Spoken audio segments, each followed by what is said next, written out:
I just want to say thank you so much for taking the time to be here, to listen to what this project is about, this movement, to be caring for the lands of Kiao. It's a responsibility that we take very, very seriously. As a parent, as a business leader, for me, I'm constantly trying to keep in mind a balance between creating opportunities for future generations and protecting our resources. And any project that somebody comes along and says, hey, we want to do this in Kiao, that's what we look at. When Alaska Aerospace and Pisces and Hawaii Space Flight Labs came and started talking to us about 2.5 years ago, it was a hard one because I'm of the generation. I think space stuff. I think of the Challenger. That's the very vivid image of rockets from my childhood. I'll let Craig talk about why that's not what's happening here. But we as a family really struggled with it. We're still struggling with it. We haven't made a decision. But that responsibility to balance the opportunities that are created with protecting our resources means that we need all the information before we can make an informed decision. And that's where the process is right now. So our role in this, if this project goes forward, will be the landlords. So it's important to us to make sure that the process looks at all of the concerns that the community has. Because like Rodrigo said, whether this goes forward or not, at the end of the day, I'm still going to be your neighbor. I'm still going to be part of this community. My husband and I are still going to be raising our kids here. And so it needs to be something that works, that protects our resources, that is respectful of the community, and at the same time creates opportunities for our keiki, to get better education, to be able to get better jobs. There's a bunch of keiki out there that can't find jobs in Hawaii, and maybe this helps a few of them come home. We have to see how it plays. But we just, my main request with this is, keep as open mind as you can. It's a hard project. I think if it can be done, these are the right guys to do it.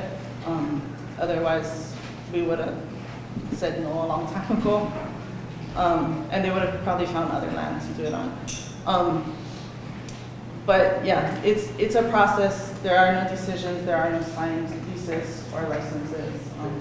So I'm gonna hand it over to these guys to actually talk more about the project because they're the technical, knowledgeable ones.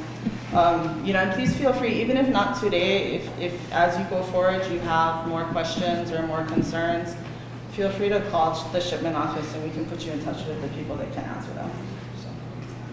So I guess it's my turn, and I'd like to say aloha from Alaska. I tried to go around and meet many of you before we started, because my name's Craig Campbell, I'm a visitor here, and I respect your community, and I appreciate you coming out today to hear what we have to say, think about this project, and then give us feedback. I think Rodrigo already accurately talked about what the objective is today, and Peggy did a good job of reinforcing that. There is no done deal. We haven't got a lease with the land yet. We are exploring the concept of a small launch vehicle facility here in East Hawaii.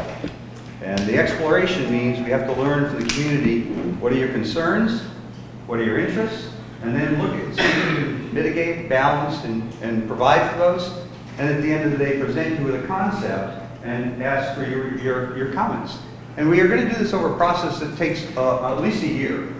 This is just the first real meeting to introduce the project, and we wanted to do it to the local community that is going to be most impacted by this project. So again, thank you for being here and having the chance to learn a little bit about what we're planning on trying to do. 2 weeks from now, or 2 weeks from yesterday, on February 6th, there's also going to be a public informational meeting here. We're looking at a good location to accommodate as many people as possible. Might use Auntie Sally's luau house, might look somewhere else, but you'll get notice of that. It'll be in the newspaper. We encourage you to come back to that meeting and kind of see what you we have learned from what we learned here today that we can then reflect back to that meeting. That meeting is still just informational, and we're going to have a section where we ask people to really write down your comments, your concerns, your interests, everything that could possibly be something we could address to make this successful if it's going to happen. We will then come back probably another 6 months later, and we'll show you what that concept now looks like in real time. Here's what we've learned. Here's what we would like to construct. Here's what the operations are, and we're asking now for your review of that. So it's going to be a long process. So who am I? Why am I here? What's the connection? I work for Alaska Aerospace Corporation. We're a state of Alaska corporation, so we're part of the state government, but we operate under a separate charter. We operate as a business. We do not report to the legislature direct. We report to the executive branch, and we receive no state funding for anything. So we have to operate as a business. So one of the key things here is what we're looking at to develop here is not going to expect or require any government of Hawaii funding. When we get down to doing this project, if it's built, it'll be filled with private money, and it'll be operated with private money. So first off, that's different, because every spaceport you're probably familiar with, Cape Canaveral, Vandenberg, Walton, Virginia, PMRF over here in Kauai, they're all run by the government. We're not. We are operating as a true commercial operation. So we want to be a good neighbor. We want the neighbors to appreciate us. We want to be part of the community. We want the customers to respect what we're doing and how we do it at our site. Very different concept than you see at any of the federal ranges, because we are not a federal range. We are not owned by the DoD. In Alaska, we do have contracts with DoD, but I'm going to tell you now here, that's a different, we are not going to be looking at that model. In Alaska, we have 3,700 acres of land. We've been around for 20 years. We've got 5 different launch pads.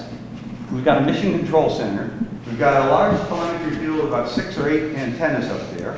And if you look at our site, and equate that to here, you say, oh my Lord, we don't want that here. And I agree with you. That is not what we are proposing to look at here. Here, we're talking maybe about 13 acres of land for 2 pads. Very minimal infrastructure being developed, and we are talking to the Shifting Corporation about renting the land. So if you want to, in your minds, kind of look at where we're talking about doing it, go down to the Mackinac Farm and just go straight up to the coastline. Just take the factory and go straight up to the coastline, and that's the general vicinity we're looking at, about 12, 13 acres of land, if this works, for 2 pads. So, I think somebody mentioned Columbia or Challenger or something about the explosions. And we watch rocket launches a lot, and it's on the press, and you can probably see them. And big rockets, lots of smoke, rocket goes up, a big contrail, massive operation. That's not what we're proposing here. And I'm going to encourage you to really do a little research on what we are proposing after this meeting, so that 2 weeks from now you can go back and address the particulars of what I've been talking about. We're talking about very small rockets, about 40 feet high. Some liquid, some solid fuel. We're talking about a commercial industry for the satellites. And the commercial, everybody asks, why do you do that? Well, the commercial industry is evolving, and it's just happening in the last 5 years or so. It is for communications, navigation, imaging, in low Earth orbit, constellations of satellites that help us improve our society. I'll give you 2 examples. The first example is communication. And most of us have, I don't have my cell phone somewhere, most of us have a cell phone, right? I use this as an example all the time. This technology changes every year. And of course now with the iPhone 6 or 7 or something, it's like $1,000 to buy one of these, so I have an older one. But it still works on the same concept. I can dial a number, it goes to a cell phone tower, and if it's a local number, it'll bounce to cell phone towers and come back, and you'll get a call, and you'll answer, and we'll talk. I can call England here, right now. I could dial this phone up and call a buddy in London, England, and we'd be connected. We are not connected by cell phone towers. We're connected by satellites. So the cell phone tower gets the signal, sends it to a satellite, it bounces through a couple satellites and goes back down in England, and now we're talking. That's one of the concepts we're talking about. There are constellations being developed now for very low cost communication satellites, so it may be cheaper and more effective for us to use these systems. Another one is imaging. In imaging, it means taking pictures of the Earth. And there's a company called Planet Labs, they're out of San Francisco, and they have 150 satellites in orbit right now. And their concept using the cell phone technology is to always have the most current technology available for their product. So of those 150 satellites, they're going to replace 50 satellites every year. So they need 50 satellites to be launched into this low Earth orbit so that their system in space can have the best technology and take the best pictures. Now, what are these pictures used for? They're used for managing agriculture.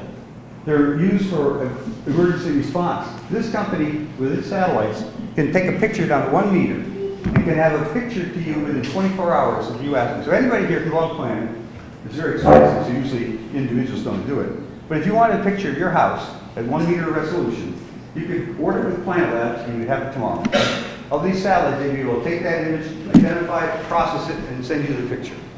That's really good for emergency response. That's really good for agriculture management.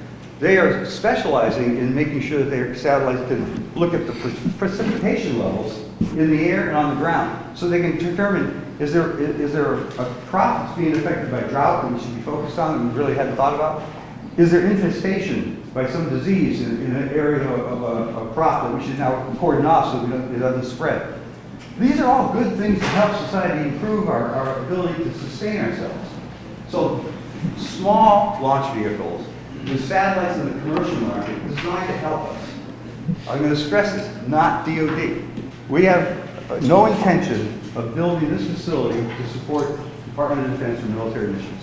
12 acres on the little rockets is not a DoD mission. They'll continue to operate PMRF. Their large rockets will go out in Hamburg and Panaewa. So this is an opportunity to bring new technology here that, as Amber is talking about, also brings the opportunity to bring in some jobs.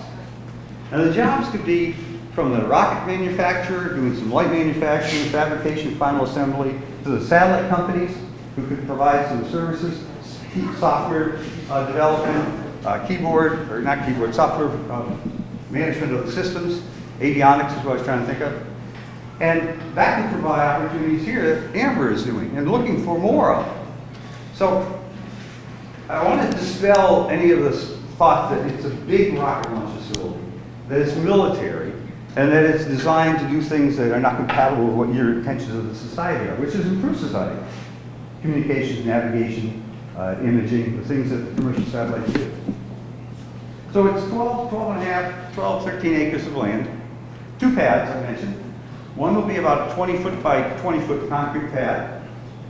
The other will be about a 20-foot by 60-foot concrete pad. And on those pads, the one that's the smaller one will be for liquid fuel. There'll be no fuel stored at site. The rockets come in for liquid empty. They're just canisters. They'll be brought out to the site.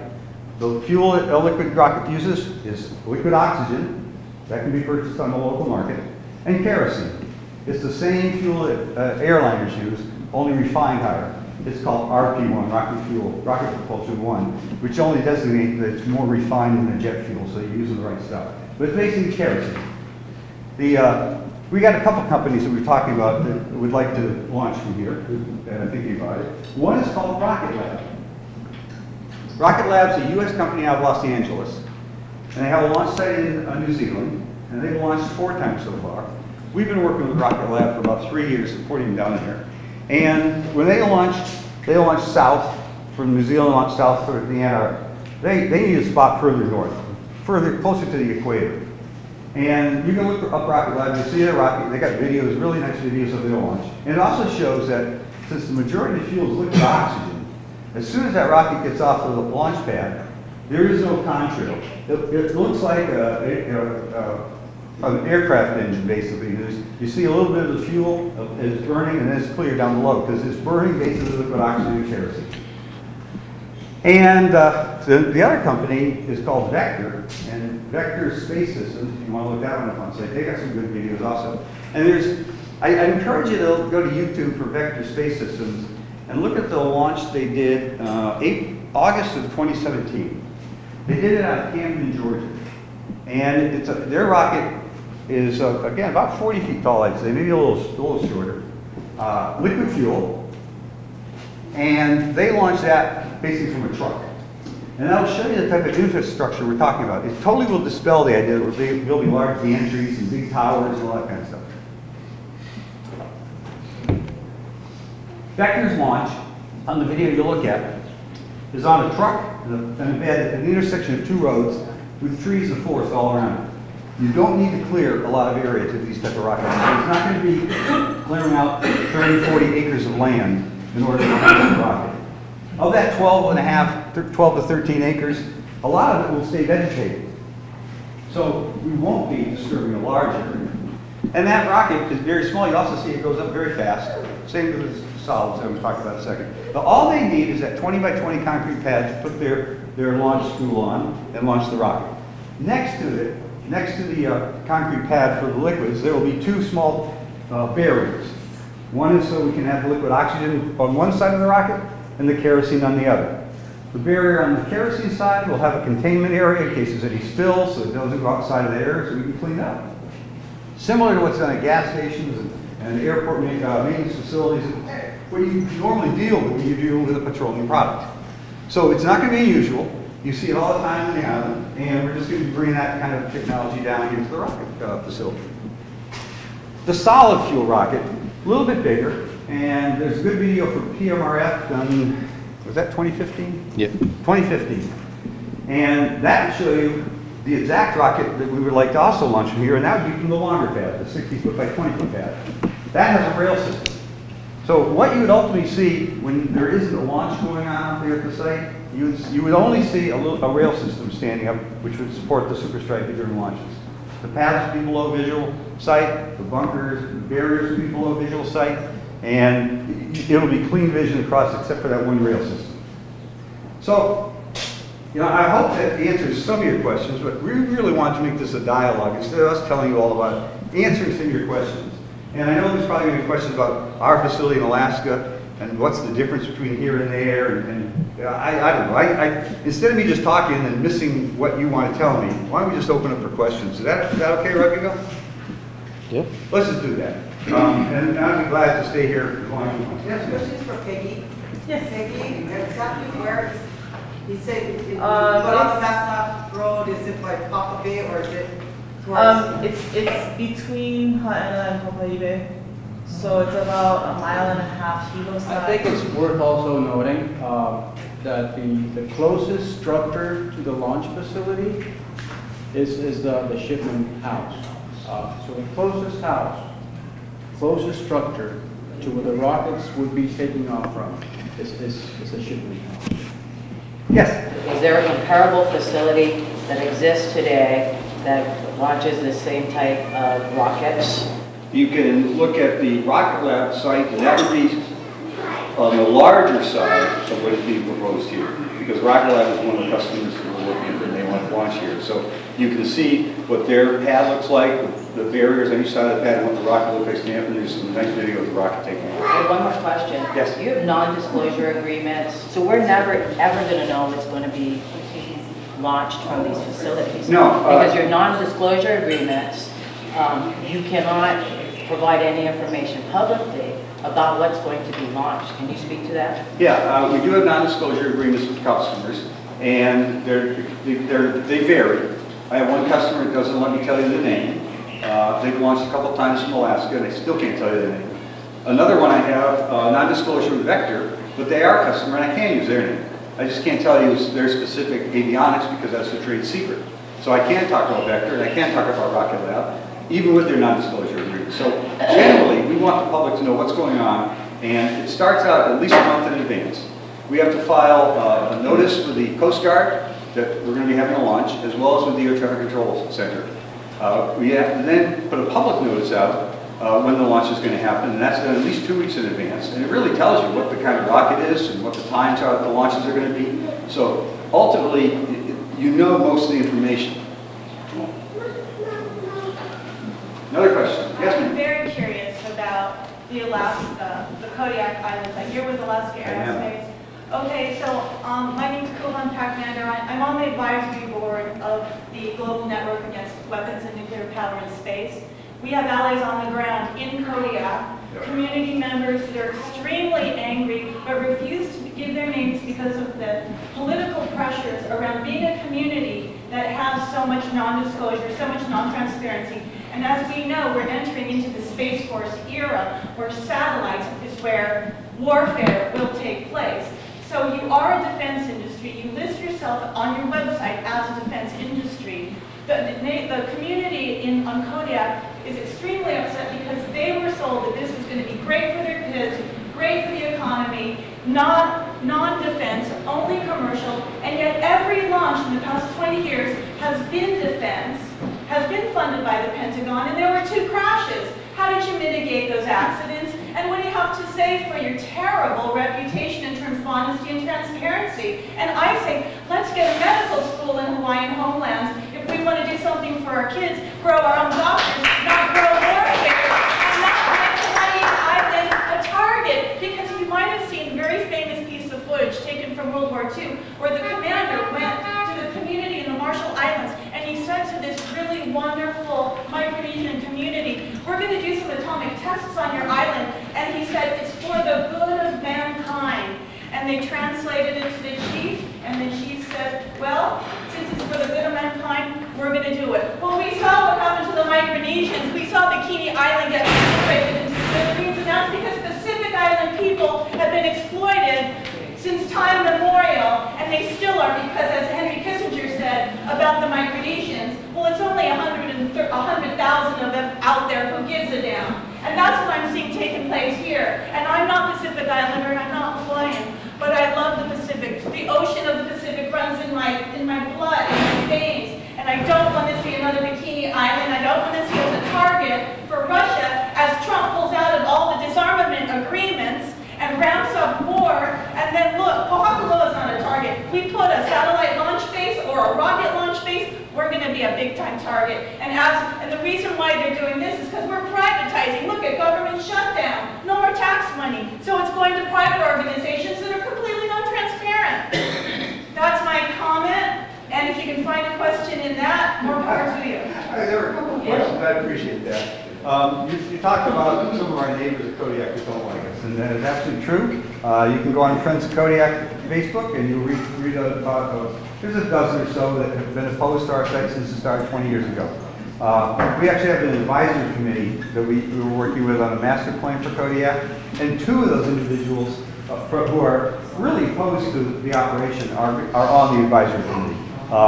So it ends up being a little bit, in my opinion, that they didn't want us there in the first place. We were built there. They still don't want us there, so they make their voices heard. That's okay. That's an open society. I know. I'll get you. There are a couple of questions I wanted to address. So I expect there are going to be those that are not going to agree with this. I accept that. I understand. Now, the address of the DoD and what we've done in 20 years, I think I started by saying what you see at Kodiak is not what we're planning for here. The commercial market, the small satellite market is what's evolving and starting to get into business. They are operating commercially. And imaging, communication, navigation, these are private companies that are coming to serve communities in good ways. They need launch vehicles. The whole intention of minimizing this down to about 12, 13 acres is to self-constrain ourselves so we can't launch those type of rockets that the DoD wants. So you are launching these small commercial rockets. If we were to ever want to go bigger, we'd have to go back to the whole entire process. We'd have to start all over again. But we are proposing a small operation for commercial businesses on private land to help the community have jobs, to help the kids get educated and stimulated to do stuff in science, and to help improve society in general. So it's not going to be Kodiak here. It's not going to be 3,700 acres. There will be people that disagree, and I accept that, and it's okay.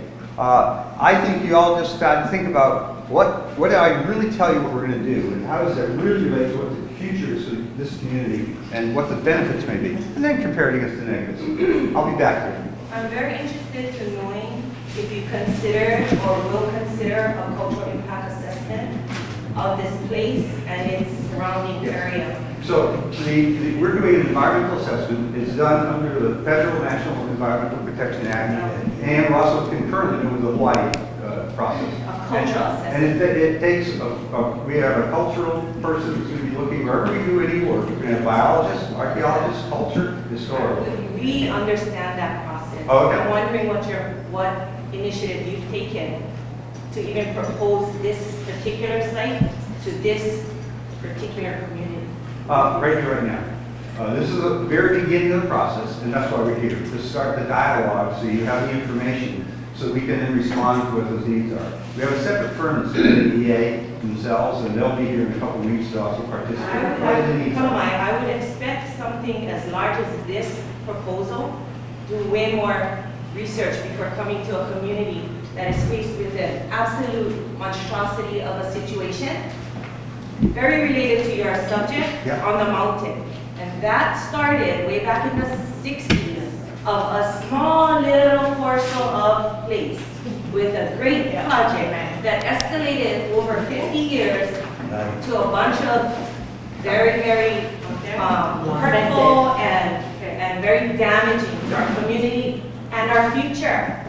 So it's not like we don't know what our future looks like. So just wondering what measures you've taken or considered to do more research and more homework on this place presenting to these people. That's why I am not from the island, so I'm not even trying to buffalo you that I know what the heck's going on. I think you are going to tell me, and as we go through this. Oh, we're gonna do it.